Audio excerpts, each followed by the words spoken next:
ni uchawi wa aina ya kwanza. Kitabu cha Hesabu 22 mstari wa kwanza hadi ule wa 7 na 23 mstari wa kwanza hadi wa 5. Huu ni uchawi au laana ya uchawi. Mtu anapigwa laana ya uchawi. Huu ni uchawi wa ajabu. Si kila mtu anapigwa na laana ya uchawi. Laana ya uchawi ili mpate mtu ina namna yake.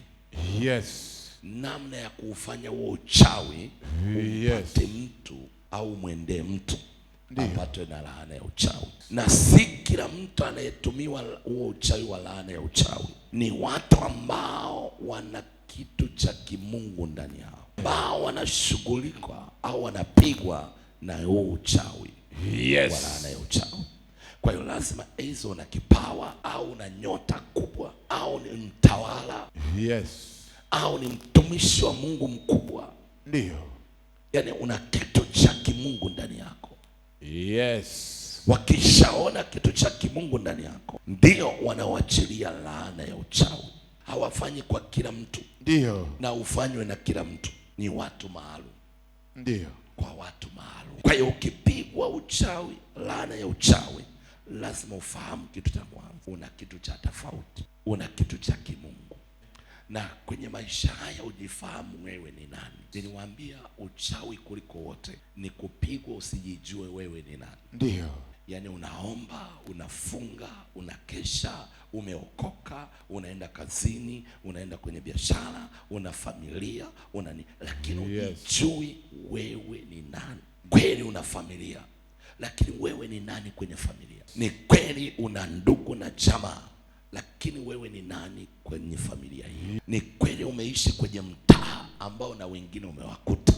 Wewe ni nani kwenye mtaa huo? Una wafanyabiashara wenzako, wewe ni nani kwa wafanyabiashara hao? Kwa hiyo wakija kupiga mtaa au kupiga laana ya uchawi kwenye mtaa, wanaanza na vinara, wanaanza na wenye nyota, wanaanza na watu wakubwa kwenye mtaa huo.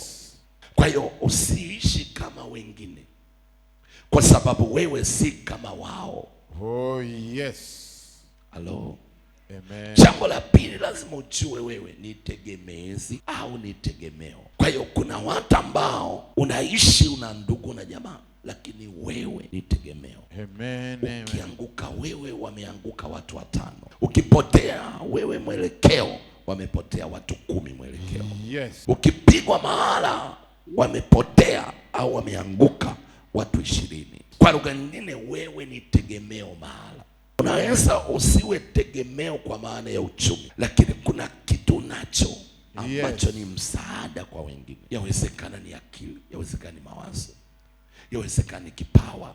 Yes. Yawezekana pia ni uchumi, lakini yawezekana ni nyota. Nyota, yaani wakipiga nyota yako wamepiga familia nzima. Yes. Wamepiga mtaa mzima. Mwenye nyota akiingia mahala anapokaa, wote wa mahali hapo wanainuka kwa ajili yake, wanastawi kwa ajili yake. Yes. Nataka uone nyota ya Yusufu alipotoka Israeli kwenye nyumba ya baba yake, akaenda kwa Potifa. Potifa akang'aa, Potifa akazidishwa, Potifa akainuliwa. Alipotoka kwa Potifa akaja kwa mkuu wa gereza, lile gereza likang'aa. Yes. Mpaka watu wa ikulu wakawa wanaletwa mahali hapo. Ndio.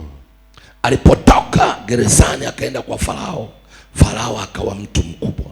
Yes. Amen. Lakini kule Israeli mahali alipozaliwa, mahali alipotoka, wakawa watumwa wa Misri. Yes. Kwa hiyo shida haikuwa njaa. Shida ilikuwa ni mtu mwenye suluhisho au mwenye nyota ameondoka kwenye eneo. Kwa hiyo kuna mtu ukiachana naye, maisha yako yameisha. Kuna mtu ukifarakana naye, maisha yako yamefungwa. Kuna mtu ukiwa naye tu hata kwa ukaribu asikupe chochote, lakini mahusiano, wewe ni mtu mwingine. Kwa hiyo mwenye nyota usiangalie mpaka akupe vitu. Mwenye nyota ni mwangaza wa wengine. Mwenye nyota ni nuru ya wengine. Kwa hiyo kuwa naye kimahusiano kwa ukaribu. Na ukishindana na mwenye nyota, wewe umekufa. Wakati unashindana na mwenye nyota, wewe unaangamia. Na kuna watu wana vifungo vingi kwa sababu wamewakataa wenye nyota. Wamekuta maisha yao ni magumu. Hawakujua kwa nini maisha yao ni magumu. Ni mtu mwenye nyota tu. Walipokataa Yusufu kwao, ndio maisha yao yakabadilika. Wale ndugu waliomkalia kikao Yusufu wakataka kumuua, ndio walikwenda kwa watumwa, ndio walienda kwa omba. Yes. Lakini Wamisri hawakuwa omba. Chakula kilichotakiwa kwa Israeli kilipatikana Misri. Kilifuata mtu mwenye nyota, hata kama hakupi chochote. Ndio Kitendo cha kuwa karibu naye, wewe ni mtu mwingine. Amen. Kwa hiyo uchawi wa laana unapiga kinara kwanza, unapiga mtu mwenye nguvu ambao ni tegemeo kwa wengine. Yes. Kwamba huyu akipoteza mwelekeo, hao wengine wote wamepotea. Ndio. Na Mungu anaenda kuwainua wenye nyota wasimame tena. Amen. Amen. Amen. Nataka uangalie Yesu amezaliwa kabla hajafanya chochote. Yes. Alipozaliwa mama jusi wakaona nyota ya kifalme. Yes. Nyota ya kifalme.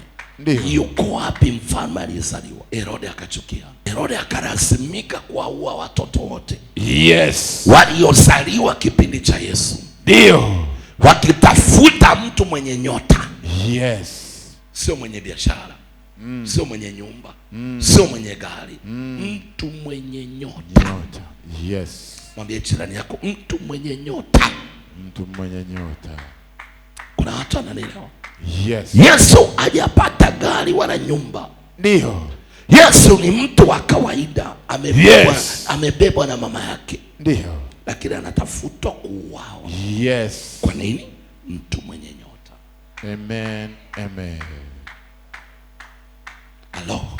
Amen. Mtu mwenye nyota, ikaonekana nyota yake. Wote waliokimbia na Yesu, akiwemo mama yake, akiwepo Yusufu, wote walikuwa salama. Yes. Na mahala alipokimbilia pakawa salama. Yes. Mpaka Herode alipokufa.